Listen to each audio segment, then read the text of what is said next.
108 വർഷത്തെ പാരമ്പര്യമുള്ള Ettumanoor SMSM public ലൈബ്രറിയിലെ ഇ-സേവാ കേന്ദ്രം ഉദ്ഘാടനവും സാംസ്കാരിക സമ്മേളനവും ഓഗസ്റ്റ് 18-ന് നടക്കുമെന്ന് ഭാരവാഹികൾ വാർത്താസമ്മേളനത്തിൽ അറിയിച്ചു.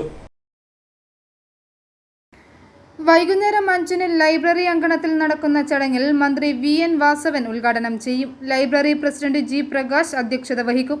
നഗരസഭാ ചെയർപേഴ്സൺ ലവ്ലി ജോർജ് മുഖ്യപ്രഭാഷണം നടത്തും. Library secretary advocate P Rajeev Chirayil, taluk library council president Thomas Pothan, government pleader advocate Nithin Pullukadan, നഗരസഭാ secretary G Binoji, MK Muraleedharan, Varkey Joy, PN Satheesan, Philip Joseph, EK Hari, KC Sivanachari, James Pulickan, Ambika Rajeev എന്നിവർ പ്രസംഗിക്കും. ചടങ്ങിൽ മുഖ്യമന്ത്രിയുടെ വിശിഷ്ട സേവാ മെഡൽ കരസ്ഥമാക്കിയ ഏറ്റുമാനൂർ SHO AS അൻസറിനെ അനുമോദിക്കും.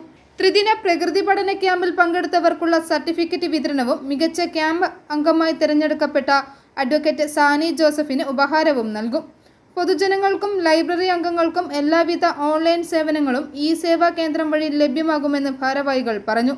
വാർത്താ സമ്മേളനത്തിൽ library president G Prakash, secretary advocate Rajeev Chirayil, committee അംഗങ്ങളായ VN ശ്രീകുമാർ വാലയിൽ, അംബിക രാജീവ് എന്നിവർ പങ്കെടുത്തു.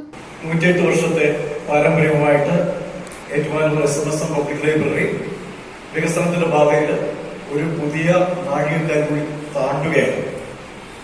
ഈ സേവാ കേന്ദ്രം, ഇലക്ട്രോണിക് സേവാ കേന്ദ്രം എല്ലാവിധ ഓൺലൈൻ സൗകര്യങ്ങളും ഒരു വിരൽത്തുമ്പിൽ എന്ന പോലെ നൽകുന്ന ഈ സേവാ കേന്ദ്രത്തിന്റെ ഉദ്ഘാടനം ബഹുമാനപ്പെട്ട തുറമുഖം ദേവസ്വം സഹകരണ വകുപ്പ് മന്ത്രി ശ്രീ VN വാസവൻ അവർ നിർവഹിക്കുന്നു. 18-ാം തീയതി തിങ്കളാഴ്ച വൈകുന്നേരം 5:30 തുടർന്ന് സാംസ്കാരിക സമ്മേളനം നടക്കും. വിവിധ ലൈബ്രറിയിലെ വിവിധ പ്രസ്ഥാനങ്ങൾ വിജ്ഞാനത്തിന്റെ ദീപസ്തംഭമായിട്ട് വായനശാല മാറിയിരിക്കുകയാണ്. സമ്പന്നമായ ഒരു പുസ്തക ശേഖരമുണ്ട്.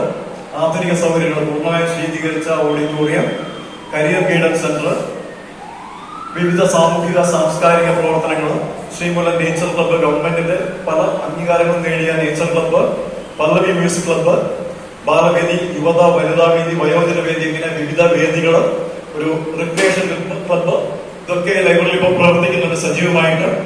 ആ പ്രവർത്തനത്തിന്റെ ഭാഗയിലേക്കാണ് ഈ സേവാ കേന്ദ്രം തുറക്കുന്നത്. i4e news, Ettumanoor.